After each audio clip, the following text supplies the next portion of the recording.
코로나19 재확산에 따라 사회적 거리두기 2.5단계가 오늘부터 수도권에서 일주일 더 연장됩니다. 이제는 프랜차이즈 제과점뿐만 아니라 빙수점과 아이스크림점 등에서도 매장 내 취식이 금지됩니다. 한편 대한전공의협의회가 파업 중단은 의결했지만 아직까지 복귀를 하지 않고 있어 환자들의 불편이 계속되고 있습니다. 관련 내용들 전병일 차이과대학 의학전문대학원 교수 김수민 시사평론가와 함께 짚어보겠습니다. 어서 오세요. 네. 네, 코로나19 신규 확진자 오늘 9시 반에 발표된 수치로 119명입니다. 국내 감염 사례가 108명이고 해외 유입 사례가 11명입니다. 닷새째 계속해서 100명대를 유지하고 있는 점, 물론 주말 사이에 검사 건수가 줄어든 점도 영향을 줄 수는 있겠습니다만 그래도 닷새째 이어지고 있다는 게 좀 의미 있는 것 같아서요.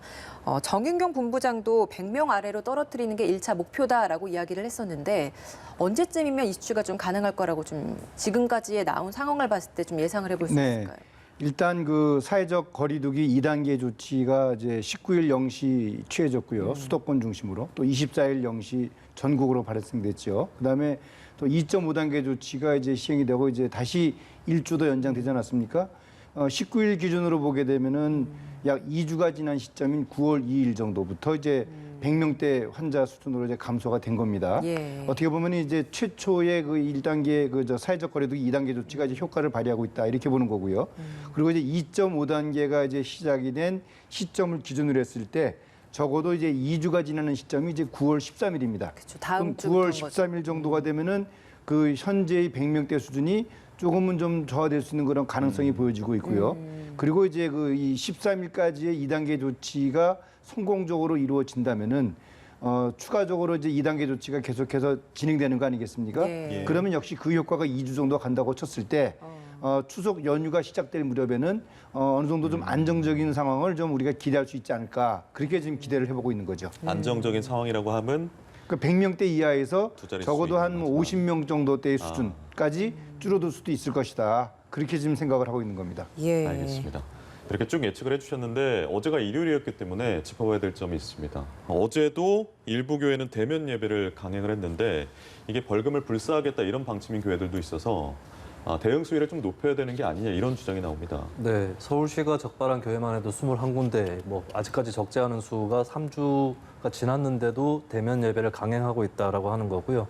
지금 현재 보면은 그 대면 예배를 강행했을 경우에 처벌이 벌금 300만 원 수준입니다. 이게 세간에서 누가 보더라도 그렇게 높은 수위의 처벌은 아니다라고 느낄 만한 그런 얘기이기 때문에 네. 법을 개정해서라도 좀 처벌 수위를 강화해야 된다라고 하는 그런 의견이 나올 수밖에 없겠고요. 일각에서는 교회뿐만 아니라 참여 교인한테도 벌금을 물려야 한다. 이런 얘기까지 나오고 있는 그런 실정입니다. 그리고 이제 이런 형사처벌 외에도 손해배상 청구도 가능하거든요. 지금 서울시에서도 확진자가 나온 교회 3곳에 대해서 손해배상을 청구를 했고 네. 또 사랑제일교회 사례에서 볼 수 있듯이 인근 상인들이 또 배상을 청구하는 사례들이 있기 때문에 이런 것까지 좀 다 종합해서 교회들이 참고를 해야 될 것 같고요. 근데 이런 손해배상은 아무래도 법정은 좀 멀리 있다라고 느껴질 수 있는데 어쨌든 간에 벌금 300만 원 이 부분은 좀 할 필요가 있지 않은가. 형사처벌을 좀 강화해야 된다라고 하는 그런 목소리가 더 커질 수밖에 없겠습니다. 예.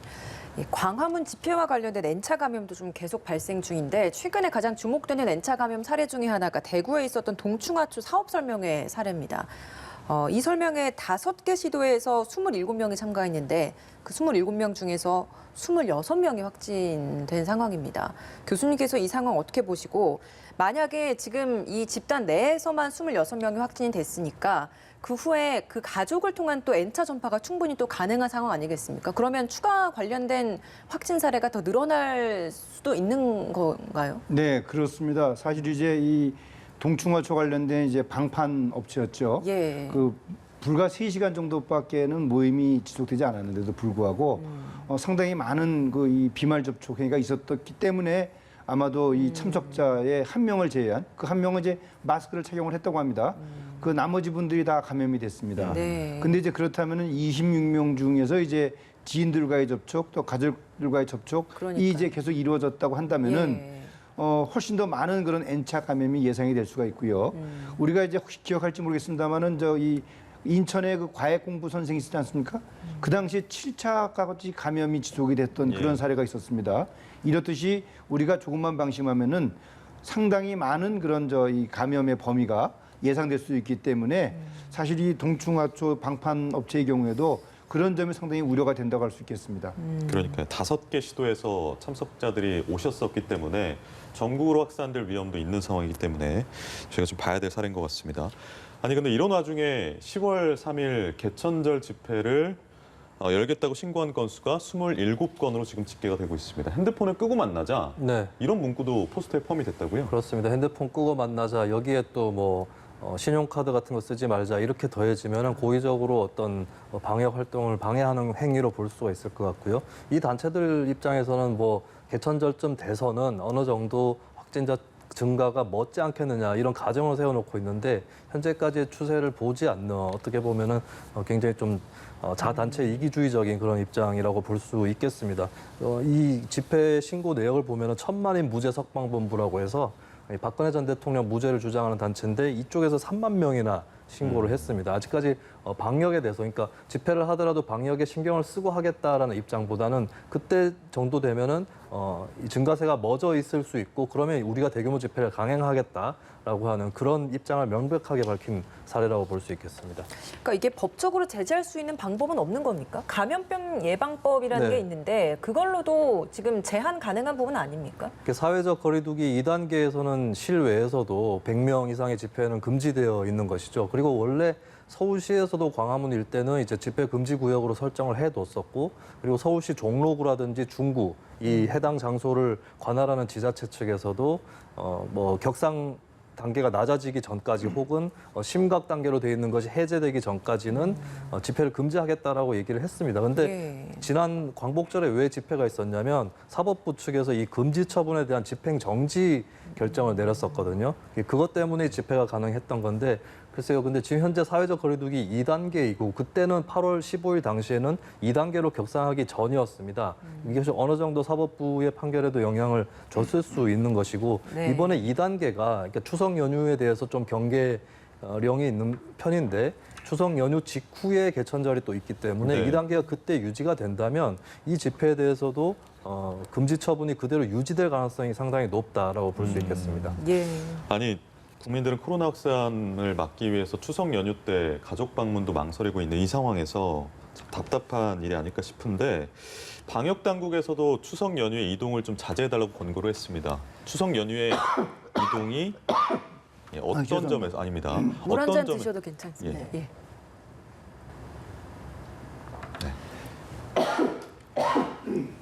갑자기 사례가 사례가 들리고 들리셔가지고 네. 사례가 들리셨습니다. 그 추석 연휴상의 이동상에 어떤 점들이 좀 위험하다고 판단을 해서 자제를 권고한 걸까요? 근데 아무래도 네. 우리가 이제 연휴 기간을 이제 우리가 돌이켜 보면은 그 4월 말 5월 초에 이제 초파일 연휴가 있었고요. 그리고 이제 바로 이제 이태원 집단 감염 사례가 있었습니다. 또 그다음에 이제 7월 말 8월 초에 또 휴가철 장마철로 인한 또 이 인구 대이동 상태가 있었죠.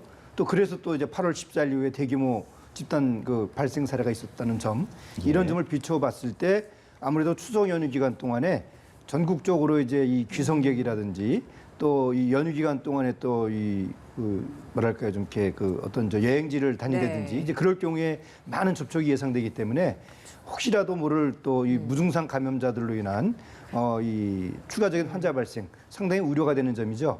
그런 점들 때문에 방역 당국은 이번 추석만큼은 비대면 가족 모임 뭐 그런 것들을 지금 유도하는 그런 상황이라고 저는 생각을 합니다. 예. 추석 연휴에 대이동을 하는 사람들도 또 생길 수 있기 때문에 그런 이동을 할 때 지켜야 될 방역 수칙들도 구체적으로 또 방역 당국이 내놓은 바가 있습니다. 어떤 것들이 있는지 좀 짚어주시죠. 네, 일단 귀경이나 귀향, 이동 중에 지켜야 될 수칙들이 있는데요. 철도 승차권의 경우는 창가 쪽만 판매를 하도록 되어 있고, 그리고 이제 버스라든지 이쪽에서는 권고 정도입니다. 그러니까 창가 좌석을 우선 예매할 것을 권고한다. 이렇게 정부 방침이 나왔습니다. 그리고 추석 명절에 집안 행사에 참석을 할 경우에 재래 참석은 최소화하고 또 거기서도 마스크를 착용하고 또 또 식사할 때도 덜어먹기라든지 이런 것들을 한다라고 하는 것이 권고가 되어 있는 것이고요. 그리고 벌초 같은 경우는 이게 몰랐던 분들도 계실 것 같은데 산림조합이나 농협에서 벌초 대행 서비스를 또 실시를 하고 있습니다. 그런 부분을 통해서 벌초를 직접적으로 방문하지 않고 다른 방법으로 하라라는 권고가 또 있었고요. 네. 그리고 중요한 것은 이제 또 2가지 정도 시설에 대한 주의사항이 있는데 노인 요양시설이 있습니다. 노인 요양시설 같은 경우는 병실에서 직접적으로 면회하는 것은 금지한다는 방침이고요. 대신에 투명 차단막이 있는 시설에서 비접촉으로 면회할 수 있다. 사전 예약을 또 해야 되는 거죠? 그렇습니다. 사전 예약을 해서 그런 공간에서 정해져 있는 공간에서 비접촉으로 면회를 해야 된다라고 하는 게 있고요. 그리고 봉안시설 방문하시는 분들도 계실 것 같은데 여기도 마찬가지로 방문객들은 사전 예약을 해야 됩니다. 그리고 그 안에 있는 재래실이라든지 휴게실 이런 것들은 다 폐쇄가 되는 그런 방침을 정부에서 또 세워놓고 있습니다. 예, 꼼꼼하게 좀 확인을 하셔서 민족 이동을 할 때, 이번 추석 기간 이동을 할 때, 그리고 이용할 때 좀 참고를 하셔야 될 것 같습니다. 네, 이런 상황 속에서 수도권 거리두기 2.5단계는 한 주가 연장이 된 상황입니다. 쉽지 않은 결정이었겠습니다만 결정 자체로 봤을 때 불가피했다 이렇게 교수님께서도 판단을 하시는지요? 네, 아무래도 그 환자 발생 규모가 100명대 수준을 계속 유지하고 있는 상황이기 때문에 2.5단계 이 유지는 불가피한 그런 결정이었다고 생각을 합니다. 네. 특히 이제 이번에는 그 종전의 2.5단계, 1주간의 단계보다도 좀 더 강화된 그런 내용이 포함되어 있는데요. 1차적으로 보게 되면은 프랜차이즈 빵집의 경우도 이제 그 영업이 제한이 되고요. 예. 또 아이스크림 가게라든지 이런 그 업종에서도 취식이 제한되는 좀 더 강화된 2.5단계가 유지가 되는데요. 사실 이런 단계가 필요하다는 것은 이 전문가들의 어떤 일관된 그런 의견인 것 같습니다. 뭐 이런 걸 통해서 이제 현재 상황을 안정적인 상황으로 결국은 진입을 시켜놔야지 추석 연휴 기간 동안에 어느 정도 좀 이렇게 안정된 그런 상황을 우리가 좀 기대할 수 있겠다. 뭐 그런 상황에서 이런 조치가 불가피했다고 생각을 합니다. 다만 말씀해 주셨던 그 프랜차이즈 제과점, 아이스크림점, 빙수점 이런 것들은 이번 추가 조치에 포함이 됐습니다만 패스트푸드점은 추가 조치에서 제외된 부분. 그러니까 사실 그동안 패스트푸드점에서도 관련된 코로나19 확진자들이 또 나온 사례도 있었는데 이렇다 보니까 벌써 낮에는 그러니까 정리를 좀 하자면 패스트푸드점에서는 9시 이후에부터 포장이 가능하고 그 전 시간까지는 매장 내 이용이 가능한 거거든요. 이렇다 보니까 제과점까지 못 가는 사람들이 이번에는 패스트푸드점으로 몰린다. 이런 이야기도 있더라고요. 이 부분에 대해서는 좀 어떻게 좀 보십니까? 네, 조금 납득할 수 없는 결정이긴 합니다. 왜냐하면 프랜차이즈 커피 전문점만 그 제한 명령이 내려졌을 때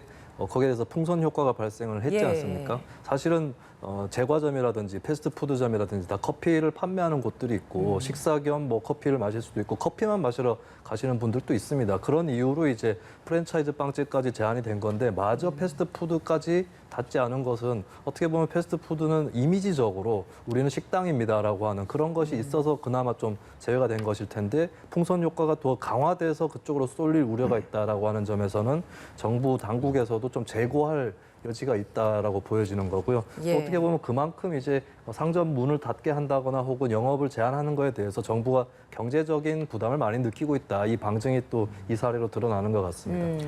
네, 풍선 효과에 대한 경계는 항상 하고 있어야 될 것 같고요. 오늘 오전에 들어온 소식에 따르면 법원이 전광훈 목사의 보석을 취소했습니다. 이 배경이 어떻게 적용이 된 건가요? 네, 정광훈 목사가 이제 4월 20일에 보석으로 풀려났죠. 구속 56일 만에 풀려났는데 그때 분명히 조건이 있었습니다. 그러니까 처음에 구속될 때 이유가 집회에 나가서 선거법을 위반한 것인데 관련한 그런 위험한 집회 같은 경우에는 참석을 하지 말아야 된다라는 그런 조건을 부여를 했거든요. 네. 그 조건을 어겼기 때문에 그것으로 이제 보석 취소가 됐고 보석금 5천만 원을 냈는데 3천만 원을 또 몰취하는 그런 또 결정이 내려졌습니다. 이것은 사실 그동안에 정광훈 목사가 확진 판정이 나서 지금 격리가 돼 있는데 어떻게 이게 진행이 되겠느냐라는 얘기가 여러 가지 있었지만 사실은 직접적으로 신문을 하지 않고도 직접 출석을 하지 않고도 서면 심사로 충분히 보석 취소는 가능했다라는 게 이번에 또 드러난 거거든요. 네. 이번 판결 또 서면 심리를 통해서 검찰과 전 목사 측 양쪽의 입장을 들어보고 결정이 난 거고 사실은 지정 조건을 위반했다라고 하는 것은 굳이 뭐 물어보고 따져보지 않더라도 외형적으로 드러나 있는 것만으로도 네. 충분히 판결할 수 있는 내용이었다라고 하는 것이 이번에 드러났다고 볼 수 그럼 있습니다. 바로 이제 구속이 되는 거죠. 네, 그러면 이제 지금 현재는 바로 신병이 확보가 안 됐는데요. 예. 검찰이 지휘를 해서 관할 경찰서장한테 지휘를 합니다. 그럼 경찰에서 신병을 확보하는 대로 이제 오늘 내로 구속이 될 것으로 그렇게 보여집니다. 알겠습니다. 오늘 말씀 여기서 마무리 짓겠습니다. 전병률 차의과대학 의학전문대학원 교수 김수민 시사평론가 두 분과 함께했습니다. 고맙습니다. 맞습니다.